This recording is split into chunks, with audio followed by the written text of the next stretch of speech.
Hi, everyone. My name's Jeannie Ewing. I'd like to thank you for joining me today with my talk on motherhood and our shifting identity. I'd like to begin by acknowledging that motherhood is a deeply personal experience, but it is also universally transformative. And the reason I want to begin with that is that I acknowledge and recognize that the stories that I share with you today are personal to me, and you're going to have different stories and a different experience. But what I hope is that you can glean some sort of nugget or gem that is resonant in your own life from what I share with you today. I'm not going to give you any self help strategies because I'd rather explore this concept of deepening who we are, how motherhood changes that, and how we can reclaim a grounded sense of self. I want to begin with a personal story to kind of anchor us in this context or this idea of the merging themes of motherhood and identity. In 2010, I was a new mother. It was my first child of five. Her name's Felicity, and she was born in November. And I remember that even after I had read all of the primers and the Bibles of parenting and childhood development, I found myself totally lost. And I was really scrambling every day to try to figure out, how do I establish a rhythm or a routine with a newborn? And of course, it's really nearly impossible to do that. Instead, I was round the clock nursing and changing diapers and trying to figure out why my daughter was fussy or how could I calm her and comfort her. And in doing that and focusing exclusively on my daughter, the first 2 weeks of her life, I lost my concept of what I needed, what my body's signals were, and even really a deeper understanding of what was happening to me. But I felt this sort of annihilation of self that I didn't really have language for at the time. What I remember is that when my husband would come home from work every day, I would sob, I'd break down, and I would just say to him, I can't do this. I don't know what I'm doing, but I'm not getting it right. And what Ben told me, my husband, one day after 2 weeks of listening to this, every day, he said, go take the dog for a walk.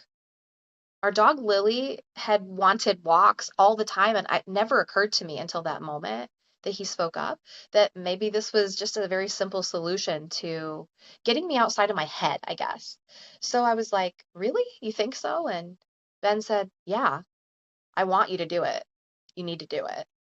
So I put Lily on her leash, and when I stepped outside, it was the middle of November, nearing Thanksgiving actually, so it was later in November. And I remember inhaling the crisp autumn air in northern Indiana.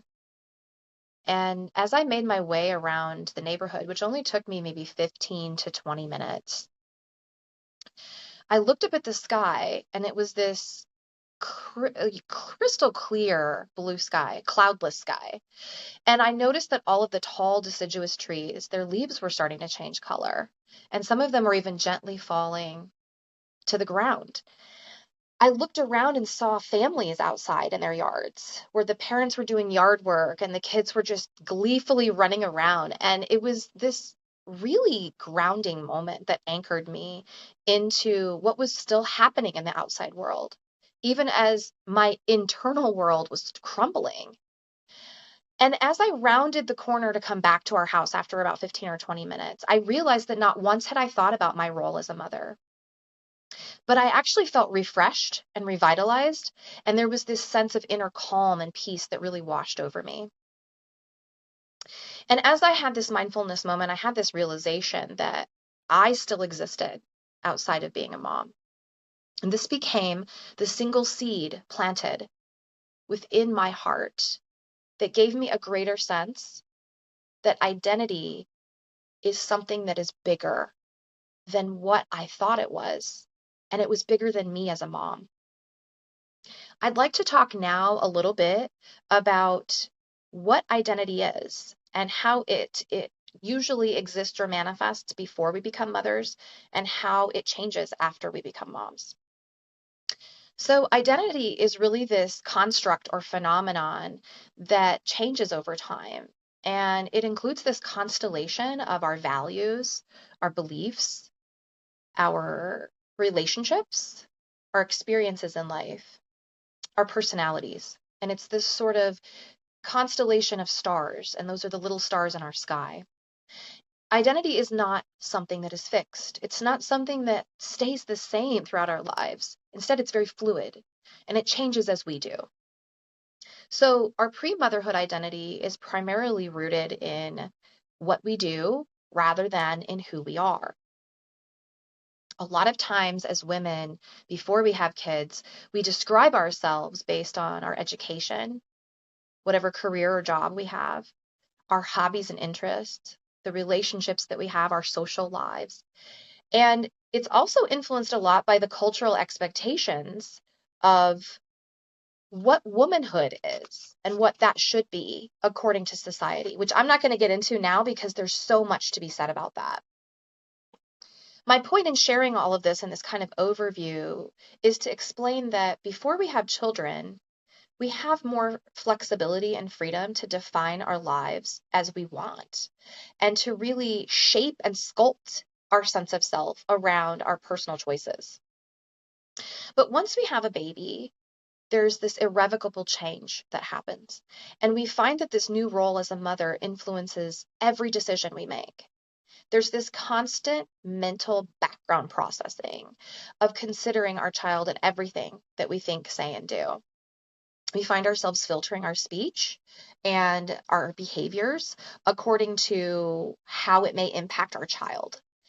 And I want to illustrate or offer an illustration to you from my own life. When my daughter was very little, from the time she was born, and even within those first 2 weeks that I described to you in the beginning of this talk, I started really censoring myself.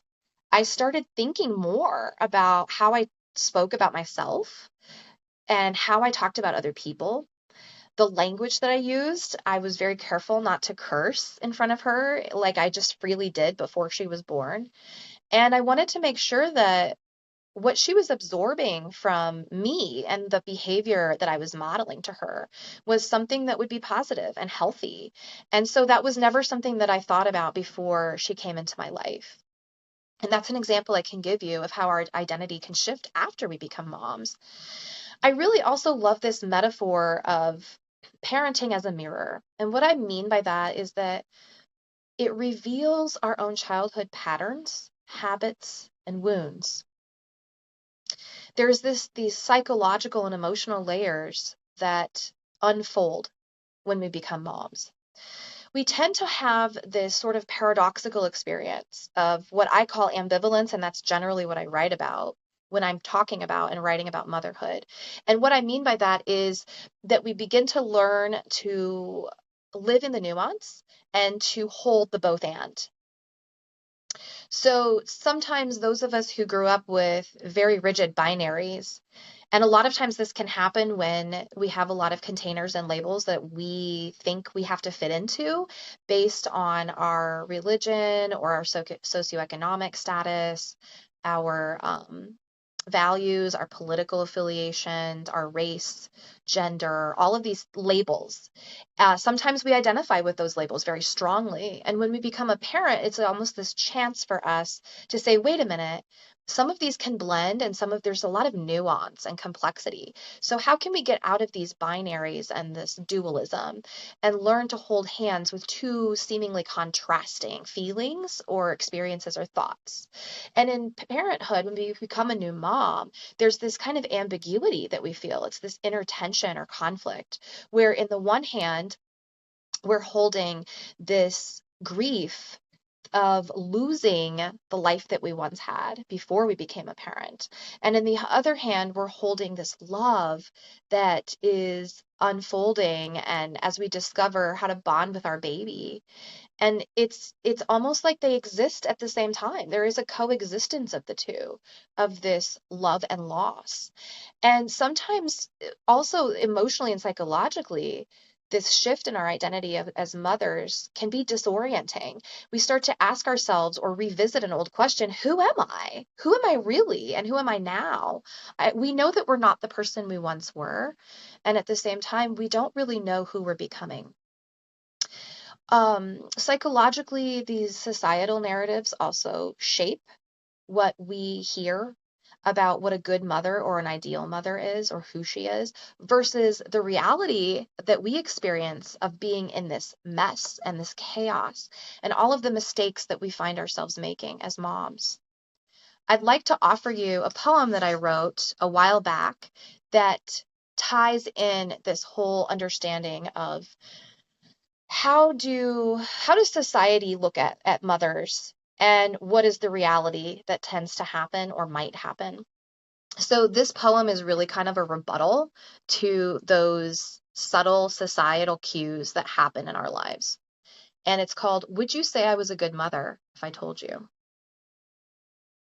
Would you say I was a good mother if I told you that my youngest bit his brother on the neck and yelled, I hate you? That every time I get in the car to pick up my kids from school, I consider staying on the highway and disappearing into Michigan instead? That yesterday I sighed and walked away from my middle child during a meltdown instead of asking if she needed a hug? Would you say I was a good mother if you knew my child might grow up addicted to drugs or live at home without a job, doing nothing because of severe depression? Or tell me, Mom, I don't want to live anymore? Or became the bully, even after our family has taught about the values of kindness to all people? Good mothers raise good children, they say. Good mothers don't tell their kids, why can't you study like your older sister? Or shriek like a fishwife after wiping a smudge of dirt off the kitchen table. Good children are a reflection of their mothers, they say. What happens when a haggard mother raises her child with all the love she contains, and he still chooses a life that is labeled deviant, criminal, lazy, selfish, or vain? Is it fair to place praise or pity, laud or lament, admiration or admonition squarely upon our mothers?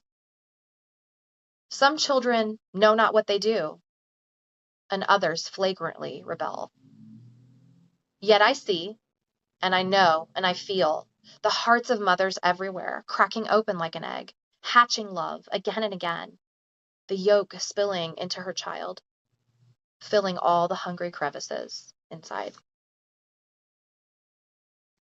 I'd like to talk now about parenting as a mirror, which was the metaphor I briefly mentioned to you a while back, a few minutes ago. I like this metaphor because I think that our children reflect us back to ourselves. They mirror our own upbringing. They mirror our unconscious patterns and behaviors that emerge in the moments of parenting and often reveal some of our emotional triggers.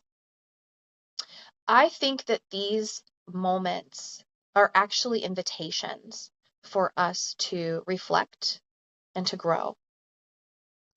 I'd like to offer you another story from my own life as an illustration of what I mean. I mentioned to you earlier that I have 5 kids, ranging from the ages of 5 to 15 years old. And when I am standing in front of them, I'm calmly talking to them. I state their name, so I'm addressing them personally. I may have a question to ask them. I may have a request that I need to make in the moment. And they don't make eye contact with me. They walk away. They're talking to somebody else. They don't stop what they're doing. That instantly activates me. I feel so irritated and so angry. And only recently did I understand the origins of this reaction inside of me. And I remembered that when I was a child and I would speak up, maybe I would ask an adult a question. Maybe I wanted to talk to one of my peers at school or even one of my friends, and they ignored me.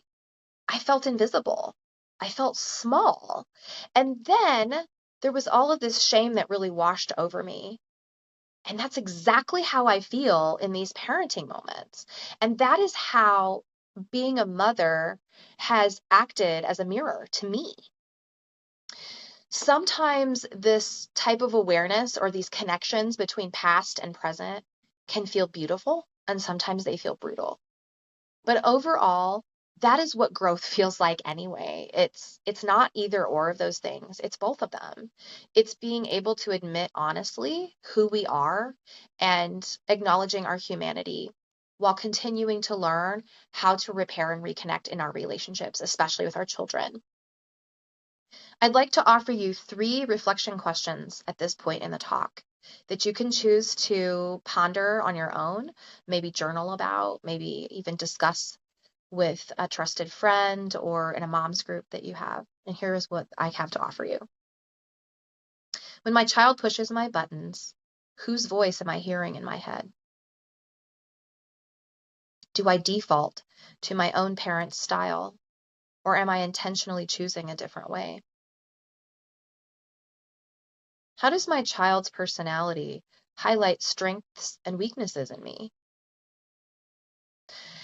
I think that motherhood forces us to renegotiate who we are, or maybe not forces, but challenges us. That's probably a less activating word to use here. And how do we renegotiate this sense of self, not just in relation to how we show up for our kids, but in relation to how we show up for ourselves? We can reclaim a solid sense of self by integrating both the past and the present into who we are becoming. How do we do this?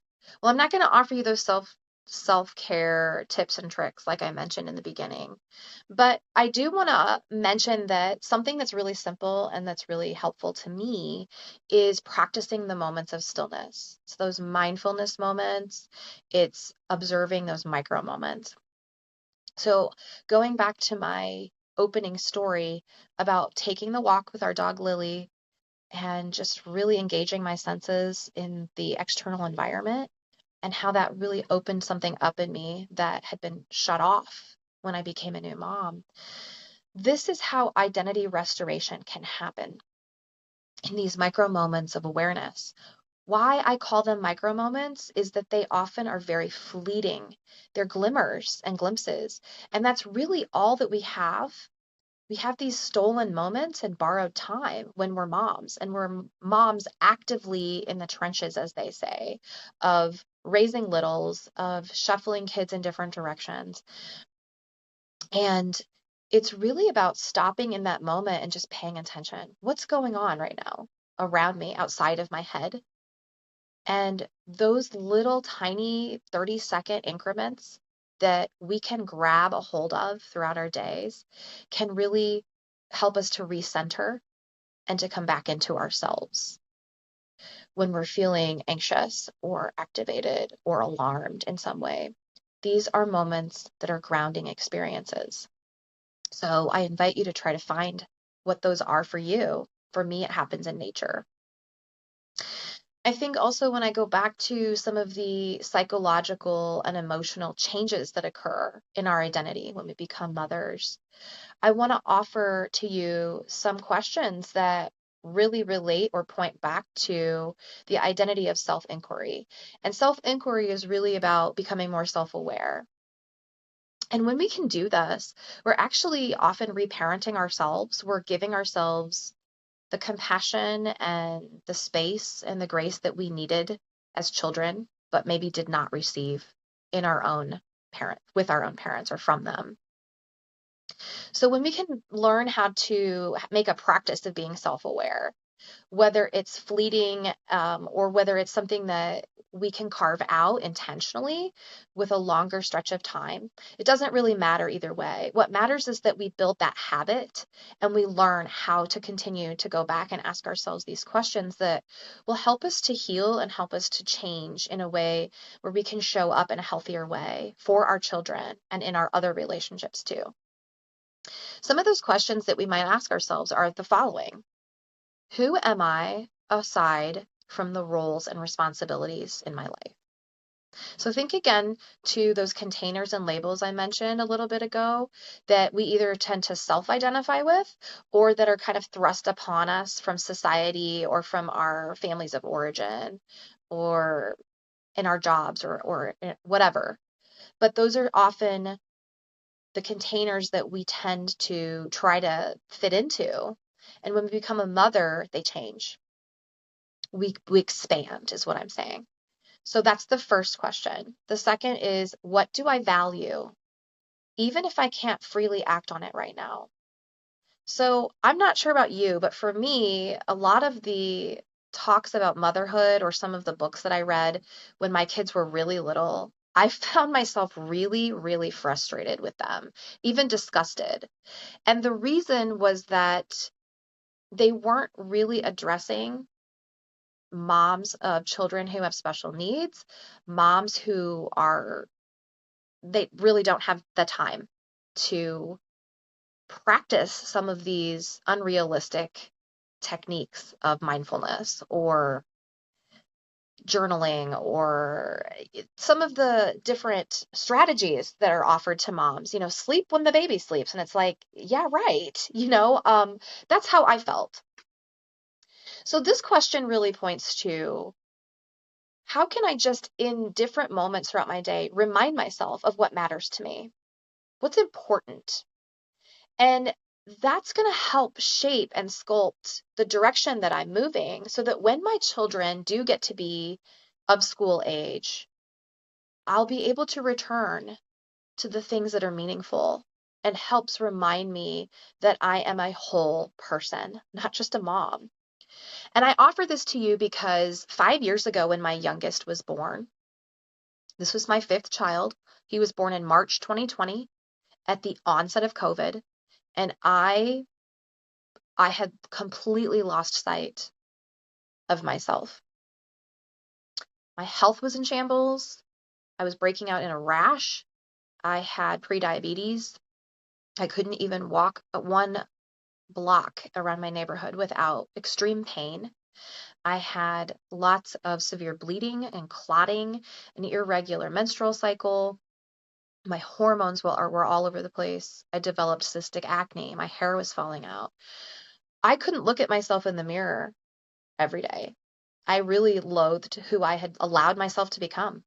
I really kind of became the epitome of the mom who let herself go. And I never thought I was going to get to that point. And even though a lot of veteran moms who had older kids would tell me at the time, they'd pat me on the shoulder and be like, oh, hang on, it gets better. I didn't believe it because that wasn't my reality.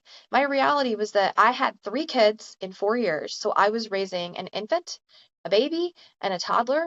And I had a daughter with a rare disease who was continuing to pile on new diagnoses.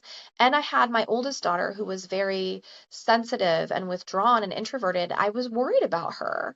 And I was worried that she was losing herself in this whole chaotic kind of family environment that we had. And so remembering what I valued and what mattered to me, and that I wanted to someday get back into writing and speaking again, offered me a brief respite, at least internally. It gave me hope. And that's what this question is meant for you. What do you value, even if you can't freely get to it right now?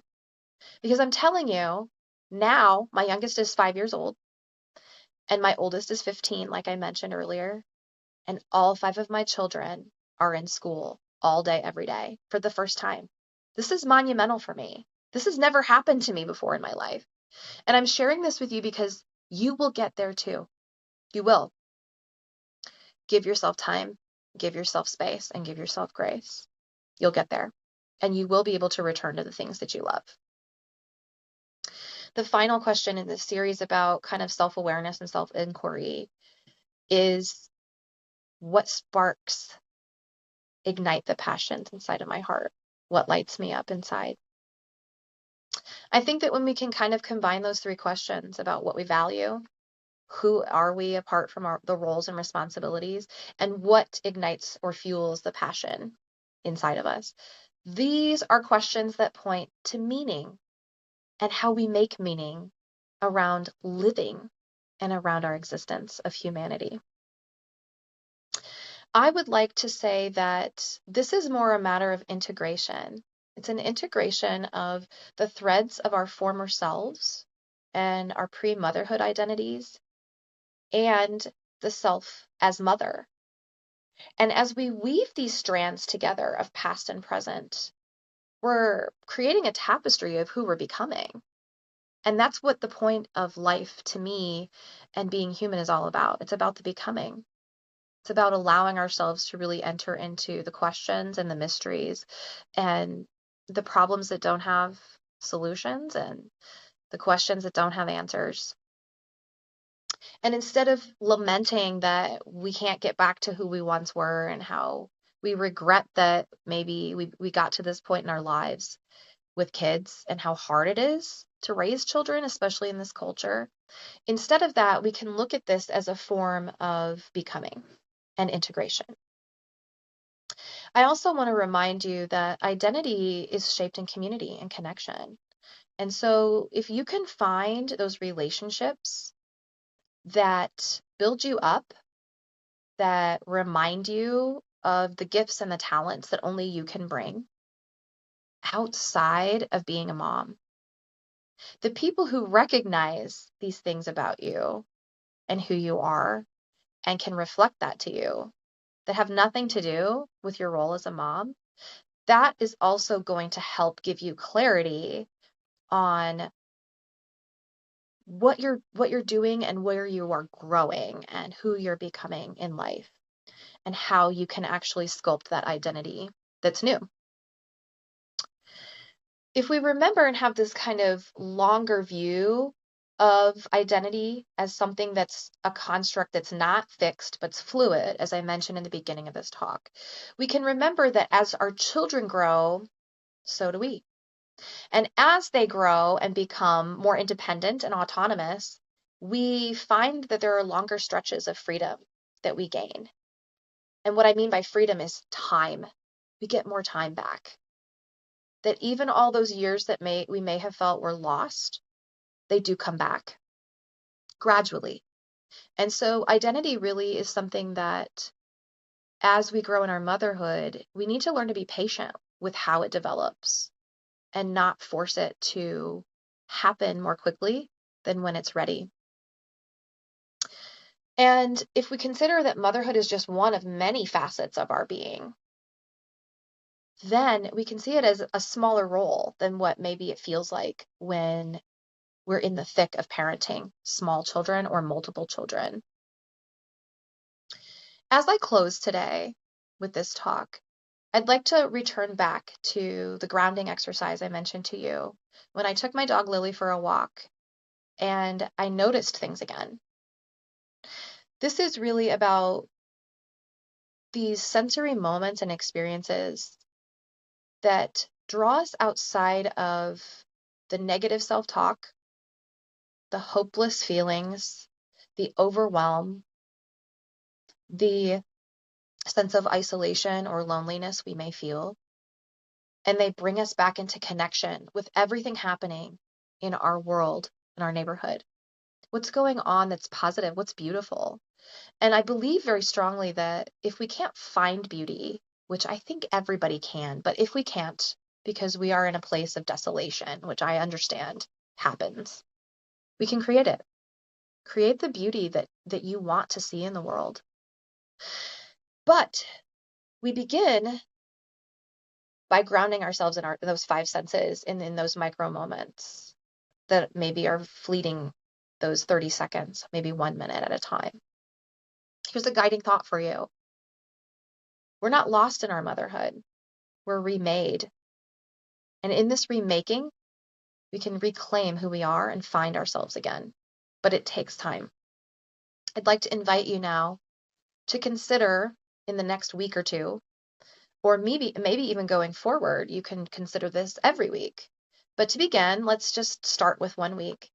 And in the next 7 days, I'd like to invite you to notice a single moment that reminds you of who you are aside from your role as a mother. Thanks so much again for joining me and for taking this 30 minutes of your life to really sit down and connect to try to engage in something that maybe is hard for you to do in this season of your life. And I just want to acknowledge that and let you know that I'm really grateful that you chose to spend this time with me today. My hope is that this talk and that this whole Mental Health Motherhood Summit from Chanel Riggle is going to benefit you long term.